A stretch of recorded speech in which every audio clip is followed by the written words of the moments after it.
સુરતના ઉમરા વિસ્તારની ઘટના સામે આવી છે, જેમાં બેંકમાં ખેડૂતને ગઠિયો ભેટી ગયો હતો। 500ની નોટનું બંડલ ગણવાના નામે 31 નોટ તફડાવી ગયો હતો। સમગ્ર ઘટના સીસીટીવી કેમેરામાં કેદ થઈ હતી। સુરતમાં છેતરપિંડીના બનાવો સતત સામે આવતા રહે છે, ત્યારે ઉમરા પોલીસ મથક વિસ્તારમાં ખેડૂતને ગઠિયો ભેટી ગયો।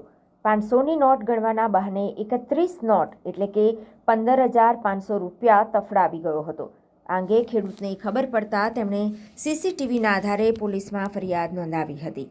ઉમરા પોલીસ મથક હદ વિસ્તારમાં રૂપિયા 500ની નોટ ગણવાના બહાને ગઠિયો 31 નોટ તફડાવી ગયો હતો। ખેડૂતને બેંકમાં ભેટી ગયેલો ગઠિયો 500ની નોટનું બંડલ ગણવાના બહાને રફુ ચક્કર થઈ ગયો હતો। મગદલ્લા રોડ પર બ્રેડ લાઇનર સર્કલ પાસે સમગ્ર ઘટના બની હતી। 85 મહોલ્લામાં રહેતા ખેડૂત ચુનીલાલ ભગવાન રાઠોડ છેતરપિંડીનો ભોગ બન્યા। ખેડૂત બપોરના સમયે બેંક ઓફ બરોડાની અઠવા ગેટ શાખામાં રૂપિયા ઉપાડવા ગયા હતા। સેલ્ફનો ચેક ભરી 1.50 લાખ કેશ કાઉન્ટર ખાતે જઈ વિથડ્રો કર્યા, જ્યાં 500ની દરના 3 નોટોના બંડલ તેમણે ત્યાં જ ચેક કર્યા હતા। બંડલ ખિસ્સામાં મૂકતી વેળાએ અજાણ્યો ગઠિયો આવી ચડ્યો, જેણે કહ્યું કે બંડલમાં ઘણી નોટો ફાટેલી દેખાય છે, હું બંડલ ચેક કરી આપું, એમ કહીને 31 નોટો તફડાવી ગયો। ઘટના અંગે ખેડૂતે ઉમરા પોલીસ મથકમાં ફરિયાદ નોંધાવી છે।